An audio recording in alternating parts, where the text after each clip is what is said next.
Welcome to MOVIED. I am Jake. I run the Pineapple Boy Films YouTube channel. My name is Craig. I watch the Pineapple Boy Films YouTube channel.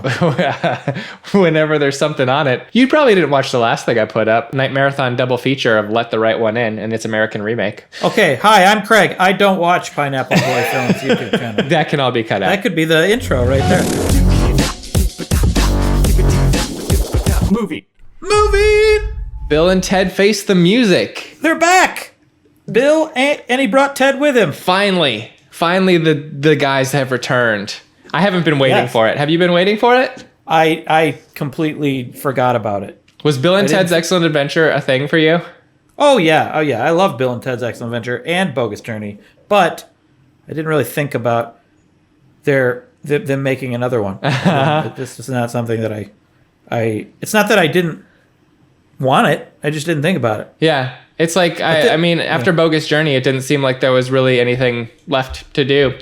They did span time and life and death. I rewatched all three of them just this week. Oh my gosh. I have not rewatched. Oh no, I haven't rewatched Face the Music. I just watched that once, and then I watched Bogus Journey and then Excellent Adventure. I did them in reverse order. Well, that makes sense because you're traveling back in time. I was traveling back in time. Yeah. I didn't rewatch the other two, but they play over and over in my head. Oh, sure. My life anyway. Daily. So, I do. There are things I think about occasionally that come back to me from Bill and Ted, such as when they have to remember to do something later as a way to get out of a situation.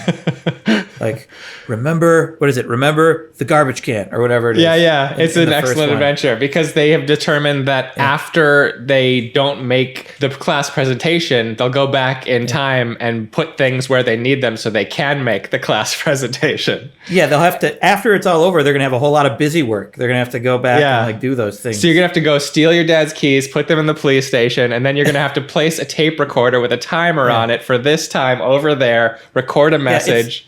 It's like Endgame. I don't want to spoil Endgame, but it's kind of like Endgame. What happens in Endgame? Yeah. Yeah, I think about that. I think about they have a conversation with their future selves, and then later, and it doesn't make sense to them, and then later they come back and they have the exact same conversation again. I think about that all the time. Yeah. Yeah, time travel movies are one of my favorite. They're probably my most favorite science fiction subgenre. I mean, they can be done really poorly though. Yeah, no, I'm not saying like I love every time travel movie, but like I'd rather watch a time travel movie than a space movie or a movie with aliens in it, unless it's Alien or Aliens. like I most would rather like of the sci-fi subgenres, I'm most intrigued in general by time travel. If I offered you a buffet of sci-fi, you would go to the time travel. Yeah, I'd skip the space and the scrambled eggs and the Belgian waffles, and I'd go straight to the time travel. Yeah, because you got to have actual food in there too. Yeah, I mean it's a buffet. Yeah, exactly. We're gonna try a little bit of a format. For this episode, a new format. I like the idea. I think we should go straight into it. Do you want to synopsize or me? You synopsize. Okay. So Bill S. Preston Esquire and Ted Theodore Logan are back again, and they are. Let's see, if they were 17 in 1988, that means they are 70 or 80 years old now. So, okay. I'm just kidding. They are in their late 50s, are they? I think so. Yeah. And they're both still looking pretty good, although it has to be said, Keanu Reeves, better with a beard. Anyway, they are still trying to write the music that's supposed to unite the entire world in unity, in peace and love forever. And because that's what they were told they were going to do in Excellent Adventure and Bogus Journey. And we thought they did it at the end of Bogus Journey, since Nostris had every world television displaying the Battle of the Bands. Oh really? Yeah. I didn't remember how it ended. No, I didn't. I just rewatched it again. But they're still trying to do it, and they have two daughters who are totally into their music and love them, and their wives are starting to get a little discontent with the constant search for the music. And Wild Stallions, the band, isn't doing as well as they used to. So then they find out that by tonight, By 7, they have 90 minutes to do it.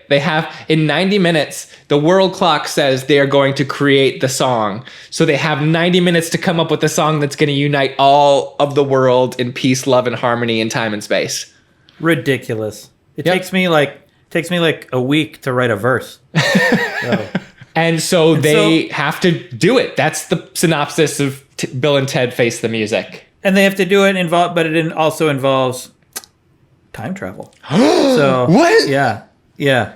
Which is weird that they have a deadline, but they travel through time. We'll get into it. We'll get into it. So that is the spoiler-free synopsis. Craig, are we keeping the recommendation or not recommendation in the format? Keep the recommendation. Would you wreck it? I would. Yes. I had a good time as well. I think you'll probably enjoy it more if you've seen the first two, but I bet you might enjoy it if you haven't. I bet you might. It's hard for me to say.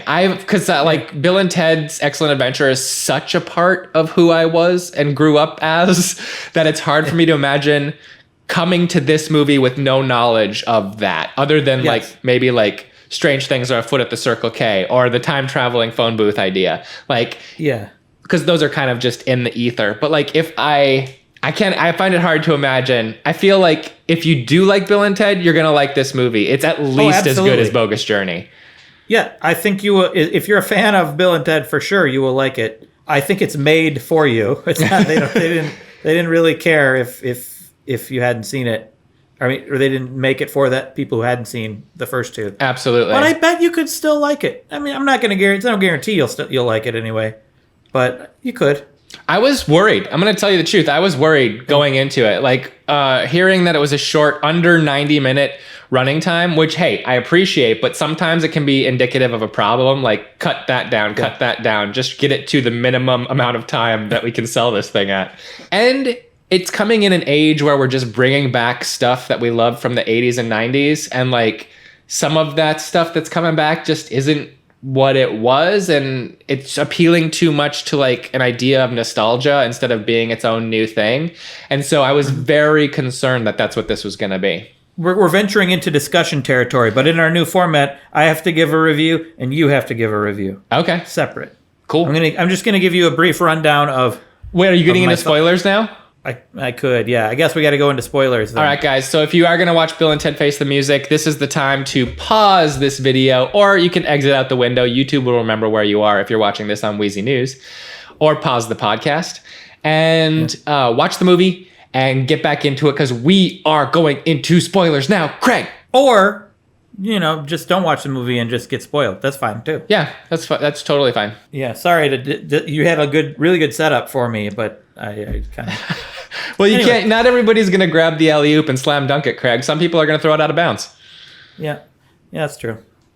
Okay, so I took a few notes of thoughts. All right, just very few. Basically, what I would say is Bill and Ted Face the Music, in short, is goofy fun. That's what it is. It's goofy, at times nonsensical, probably fun. It's got this crazy plot. And there are parts of it that are hard to understand, and because it goes by so fast. It's they jam-packed this thing full in 90 minutes. Jake was saying how, maybe they have to cut that down. No, I think they probably had a hard time putting in good things that they wanted to keep in there. But they wanted it short. They wanted it short and easy breezy, and they didn't bog it down with plot and science and making sense. It just blows past everything really fast. It doesn't matter because it knows it's not taking itself seriously. It honors the tradition of Bill and Ted movies. I feel like it felt like a Bill and Ted movie. If I had a problem with it, it would be that it was maybe too fast, and I could have watched it longer. It could have been longer for me. I wanted more. My review is... I'm just going to go into my thoughts, basically. My thoughts are... not as good as Excellent Adventure, at least as good as Bogus Journey. In rewatching Bogus Journey, the first half, evil robot thems come and kill them, and they go to hell. It's just moving like Quicksilver, just great. And then once they get to heaven, everything slows down, and it just gets boring. But Face the Music never really had time to get boring. It never slowed down enough to get boring.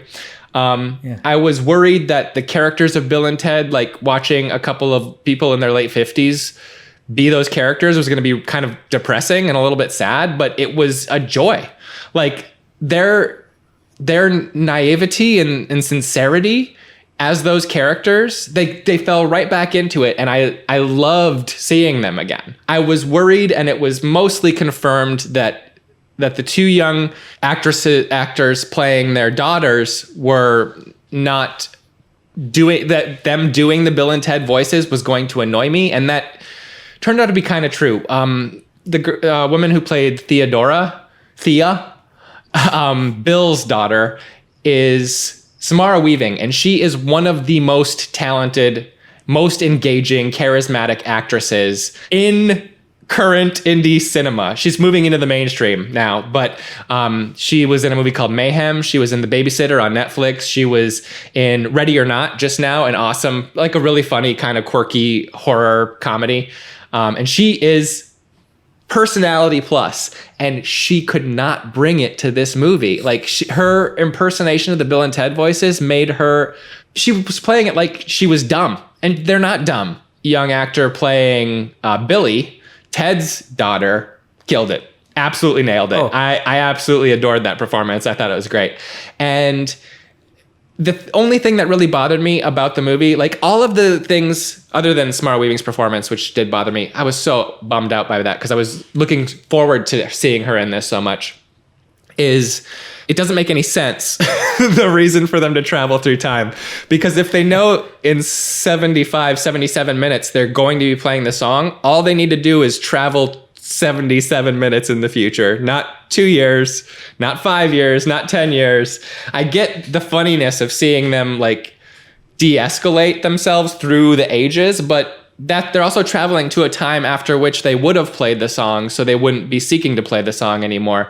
The actual conceit doesn't make sense in a way that Excellent Adventure does and Bogus Journey does. The final triumphant performance of the song that is going to unite the world through time and space was okay, but not as triumphant as they were building it up to be. For me, I don't know, it fell a little flat, but the rest of the movie was so fun in terms of like watching Alex Winters and Keanu Reeves be Bill and Ted again. And the makeup effects were awesome. The age makeup in this movie is incredible. And it makes sense because it was done by Kevin Yeager and his team, and they're great. Yeah, you know what? This is one of those times where I think we just absolutely agree on everything. One of those rare times. Yeah, it happens. It happens. Yeah, I tried not to think too hard about how the time travel works. In general, I try not to get wrapped up in that in any time travel movie. Yeah, it's a smart way to go in. Because you can find flaws in any time travel. This one, I like how they didn't even seem to really try. It was just like, let's just do it this way. It was 100% like whatever. Like yeah. Although, like, I do wonder. I would like to go back and think about it now because it can make sense. I don't get like why they went far into the future to learn the song from themselves that they will play. Why didn't they give themselves the song? Yeah. So that's the thing. Like the future that they were traveling to was a future in which they had not ever written the song. So yeah, they had continued to try to write the song, but the song was going to happen in 77 minutes anyway. So like, yeah, I think it can make sense. It can make it make sense in that like somehow outside of time, like the song was never written. That's why reality is falling apart. Like people are jumping through time into places they shouldn't. Some outside objective observer would be like, that song was never written. Reality's ending.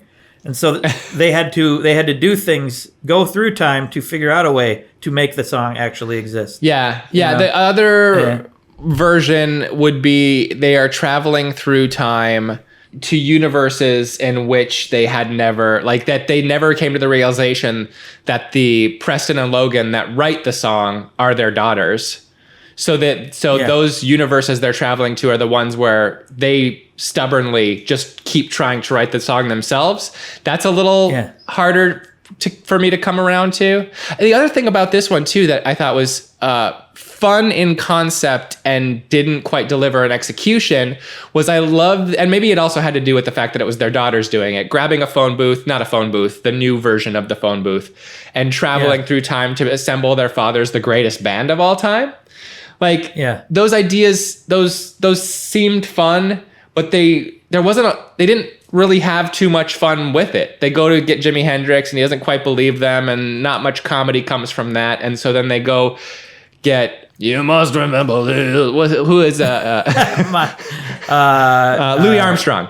Louis Armstrong. So they go get Louis Armstrong to bring. Did you like my Louis Armstrong, by the way? That was good. You must remember this. Ooh, that's way better. A kiss is just a kiss. Oh yeah, A smile is a sigh. something, yeah. yeah. Yeah, it just makes me want to watch Sleepless in Seattle so bad. But so like that storyline was good and reminded me of Excellent Adventure, but it also didn't like in execution deliver on the comedic potential of any of those scenes, if there is any. Yes, I agree. It like went by like a bullet. It was just like, let's do this, let's do this, let's do this. On the other hand, like I was entertained by it. Like it wasn't boring. I didn't stop to think like, oh, I wish they would have done this until after the movie was over and I started thinking about it. Yeah. Maybe I'm just a sucker for fast pacing, but I also think like it's hard to go into this movie and like take it too seriously because it doesn't take itself seriously. I love the death stuff when they're in hell. Yeah. I thought that was great. Yeah. And trying to get Death back because they kicked him out of the band. I loved all that. I thought that was hilarious. Yep. Like the infinite realities, they had to deliver instruments to every person. Yeah, in all that realities. also I didn't like. That wasn't for me, man. I don't think that everybody needs to be playing instruments during this. Well, that was the crucial thing. I think that would be the excuse of why the song is just only so. Because it didn't matter. Everyone was playing all together at the same time. I mean, the song was, of course, they're not going to write the greatest song ever for this movie. It was fine. It was a fine song. but the fact that every person in any reality was playing an instrument at the same time, that's what saved reality. Yeah. And I like that idea, and I don't mind the execution. I find it funny that they explained it so quickly. That was the quickest exposition and execution of anything ever. Yeah. And it involved every single person in every single reality. Yeah, absolutely. And I think if they had at any point tried to, we had already had to throw out so many logic like gaps that you're just like, okay, whatever, sure. Like, let's just take this to its conclusion at this point. Yeah. Again, like I didn't love their reason for going so far into the future, but I loved seeing them on their deathbeds in the same room, laying next to each other in beds, like, and the way that they treat each other. And I loved the way that that Ted and oldest Ted have a conversation about how every time they've come face to face with themselves over the years, he's never felt like he's connected with himself. And old Ted almost has like a fatherly speech about coming to terms with oneself. And I think that was fantastic. Well, like, I think that is actually the heart of what this entire thing is about. It's about getting older and like losing touch but passing the torch on to the younger generation. Yeah. And I think it works. I think it's good. All right, do you want to do 3 questions now? Yeah, I think this is like it's time to get movied. Like are you ready to get movied? Are you ready to get movied? Here are the 6 questions, 3 questions each. I'll do one, you do one, I'll do one, you do one, I'll do one, you do one. Cool. Okay, I'll do one, you do one. I'll do one, you do one, you do one. Hey, all yes right. you do. Yes, you do. Top 5 favorite time travel movies. I do one, you do one? Back and forth, top 5? No, just list them. All right, Just cool. list. Back to the Future, the best time travel movie, is also one of the best written stories of all time. Back to the Future 2 is also on my top 5, not because it's a great movie, but because of what it does for time travel. Sure. Like, future creates alternate present, has to go back into the first movie in order to, like, that's just brilliant. 12 Monkeys. Okay. Absolutely love. Terminator 2 Judgment Day. Yeah. Absolutely love it. And Looper. Wow, our lists are similar. I did Back to the Future. Yep. Terminator 2. Yep. Edge of Tomorrow. I would call that a time travel movie. I call that a time loop movie. Difference? There's a difference? Yeah, it's a Groundhog Day-ish kind of thing. Time loop and time travel are 2 different things to me, but I understand. Eliza tried to get it on our list. Also, Groundhog Day is on my list. Okay, all right. You include time loops. And 12 Monkeys. Yeah, nice. Like, I almost had Time Cop, but I watched the first 15 minutes of Time Cop again, and then I was like, I wish I was watching Looper. So I started watching Looper, and I was like, yeah, this is so much better.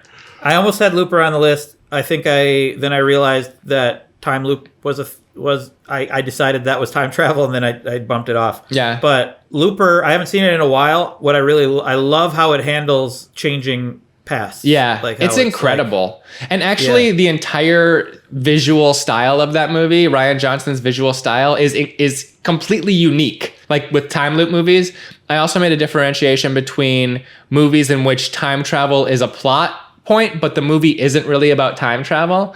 Like Donnie Darko, like only the object travels through time. Donnie doesn't. You could still call that a time travel movie if you want, but I definitely would not put it on my list. No, I know that.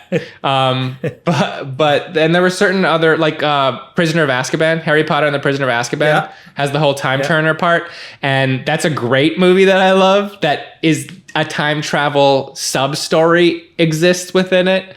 But so I considered that. Should I put that on the list? And I'm like, no. But I considered it as a time travel movie. Can I add 2 time travel books that are some of my favorite books ever? But that the visual adaptations weren't what I was looking for? Do it. 11/22/63 by Stephen King. Yeah. Going Back in Time to Stop Kennedy. It's one of my favorite books of all time. And Time Traveler's Wife, Audrey Niffenegger. That book is exquisite. Never read it. 11/22/63 I listened to some of, or like maybe half of. Yeah. And then I stopped. But I'm not saying that I don't like it. I think I want to actually read it instead of listen to it to see if I like it. I have listened to it and I have read it in multiple forms, and I know you like Stephen King really takes his time getting places, especially in these longer books like 11/22/63, and a lot of things stretch out in that, but that's kind of the texture that I really enjoy in his writing. I think I enjoy that in actually reading more so than when I'm listening to something. Sure. Well, I mean, because it really takes its time if somebody's reading it to you in their audiobook voice, where every sentence lasts at least 10 minutes. I feel like if I'm reading, I'll be like, I'll probably speed through certain things. I'll be like, okay. I get it. Dallas is hell. Let's move on. Yeah. My question is a trivia question. In the original outline of Bill and Ted's Excellent Adventure, when they were first coming up with the idea, the 2 writers whose names have slipped my mind, they were not using a phone booth to time travel. What were they time traveling in? Can you guess? A DeLorean. Close. A van. A van. And they changed it because it was too close to a DeLorean. I know originally the Back to the Future, the DeLorean was actually going to be a refrigerator. but they decided against it because they were worried kids would go in their refrigerators. Absolutely. So instead kids drove their DeLoreans to 88 miles per hour. Oh man, we did that so much from 85 to that was all we did with our DeLoreans. It's like you're not going to take it to the store unless you're going 88 miles per hour. Yeah, the way the door opens is actually kind of impractical. Do you want to be Bill or Ted for this monologue I have here that we are both going to perform? Oh, okay. I would like to be Ted. Are we doing the voices or are we doing it our own interpretation? Yes. I'm gonna email it to you. You are doing a voice or you're not doing a voice? I'm gonna try a voice. Okay, sure. All right. I'll try a voice.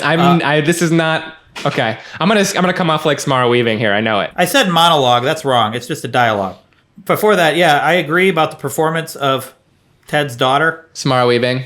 It was not as good as Bill's daughter. No. I'm sorry. Are you talking about the blonde or the brunette right now? The brunette. Oh my God. Okay. See, I thought the performance of the brunette was great, and the blonde is the one who didn't deliver for me. Wait. Bill's daughter is the one you didn't like? Bill's daughter, Thea, is the one that she let me down.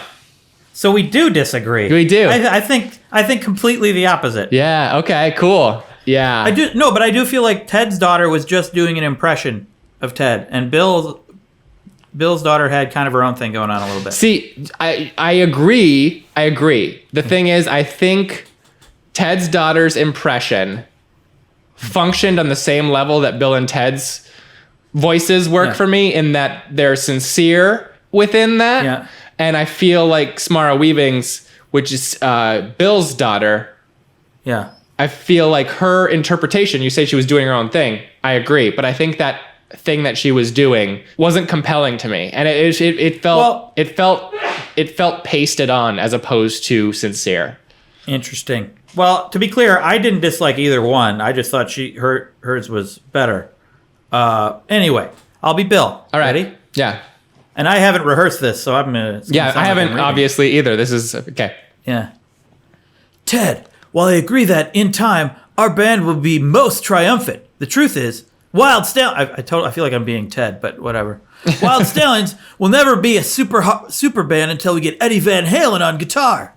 Yes, Bill, but I do not believe we will get Eddie Van Halen before we have a triumphant video. Ted, it's pointless to have a triumphant video before we have decent instruments. Well, how can we have decent instruments if we don't really even know how to play? That is why we need Eddie Van Halen. And that is why we need a triumphant video. Excellent! My Ted impression was a disaster. But I have to say, while we're on the subject of Bill and Ted through the years, seeing the young them in Excellent Adventure, fantastic. In Bogus Journey, it's impossible to keep your eyes off Keanu Reeves. That is at the height of his adorableness. And when you watch him in that movie, it's like, I don't care who else is in the frame, you're looking at Keanu Reeves. Both as Ted Theodore Logan and as Evil Ted, like Evil Robot Ted's Ted. Bogus Journey. This is Bill and Ted's Bogus Journey. So that's a problem. The problem is the magnetism just became too great. I will say the song at the end, doing the guitar reminded me. The song, it's nice that they actually do play guitar in this one. Yeah, and the countdown to the part that changes the world is during their guitar solo. I like that it was actually a song. Like they actually got a band and played a song. And the other ones, they don't really do that. So they did at the end of Bogus Journey. So that's nice because they actually go learn to play and they come back with Baby Bill and Baby Ted. Oh, right. That's right. Yeah. And a big old ZZ Top beard on Bill. But I also have to say, in terms of the music of this movie, of Face the Music, the song that they play at the wedding of, oh, that's great too, Missy marrying Deacon is so good. Like, and I was like, it was like the breaking moment, the breaking point for me. I was like, okay, this is super referential to what came before. Am I enjoying this or am I not? And yes, I sure as hell am. Like that is hilarious. Yeah, their song was great. I really liked their song. Like, no, like I was getting into it. Like as they were looping it and building it out, I was like, actually, it wasn't terrible. It was terrible for the moment. I like, it was not appropriate for a wedding song at all. Yeah. But like starting with Tibetan throat singing and theremin, I was like, okay, this is only a joke. But then as they built it out, I was like, oh no, this is becoming good. Yeah. It did feel like there were actual songs, though, like more so to me than the other ones. I don't really remember what they play at the end of Bogus Journey. They play God Gave Rock and Roll to You, which is a really catchy song. And Eliza and I were humming it like yesterday. We couldn't get it out of our heads. But I will say this, there is no bigger sinner of music movies and actors playing instruments than the Bill and Ted series. Having just watched them all just now, it is the worst approximation of people who are supposed to know how to play once they know how to play. Like Death playing the bass, it doesn't get worse. Yeah. Like, but that's the beauty of Bill and Ted. Doesn't matter. Yeah. Doesn't matter. It doesn't. Okay, but it is a little distracting. To tell you the truth. All right, my second question is also just a trivia question. Okay. Back in when they were designing what Bill and Ted's Excellent Adventure could be, because it is such a bizarre sell, and the fact that movie ever got made is insane. When they were supposed to bring back accidentally the first person to San Dimas, it wasn't originally a Napoleon, but it was a historical bad dude. Who do you think it was? Stalin. Adolf Hitler. No. And I should have gone with Hitler, but I thought no, that's just too much. It's too much, and they decided the same thing. They were like, we cannot do this, and we're gonna go with Napoleon. I was close. Yeah. Stalin. Yeah, close. Quit Stalin, Craig. It was Hitler. Okay, my third question, which I wish I would have figured out the answer to for myself Yeah. already, because I'm gonna have to think about it. Yeah. But number 3, if you had to be trapped in an era of history that isn't your own, and a place, what era and place would you choose? It's very super easy for me. An era that was not my own. I would choose to be in. I just want to be in classic Hollywood in Los Angeles, watching the whole studio system happen. But again, a lot of it happened during the Great Depression. That's not a great time to be. Also, just being there, how much of it would you actually witness? Well, so yeah, like determinedly, I would, if I was going to be there in that time, I would just get a job sweeping the floors, of the sound stages or whatever. Like, it seems like it would be a cool time to be alive to see in terms of my interests. After a few months, and you'd be like, I'm sweeping floors. I don't want to do this job anymore. Well, that's the beauty of the studio system. If you sweep the floors long enough, eventually you're Oh, you want to be part of it. You're gonna work your way up. No, I mean, I don't know, but like that would be like, I would be disconnected from my family and any other thing. So I might as well just hang out in the studio system. Wow, you went about this differently than me. You went with like, stuff you actually care about. I'm thinking about where I'd be like safest and most comfortable. Oh, sure. Like 50s Hawaii or something. That sounds pretty good. I might want to look up like if any major storms happen, like when those happen, and go right after that Yeah, or something. absolutely. But they don't really get a lot of major storms anyway. Yeah. I think that's just what I'm going to choose. All right. I could go anywhere in history. I'm just choosing 50s Hawaii. I can already speak English, so Yeah, you're good to go. So my final question, and the final question of Let's Get Movied, is you don't have to perform it. You just have to choose. All of the tubes have opened. The entire world is listening. You play one song to unify the world. What is that song? Oh no! Oh my God! That's quite a question right there. You have an answer for it? I do have an answer. I figured like you're going to want to go with something that doesn't depend on lyrics, because every culture is going to experience it. And I thought of the thing that brings me the most peace every time it comes on my playlists, and it's Memory Gospel by Moby.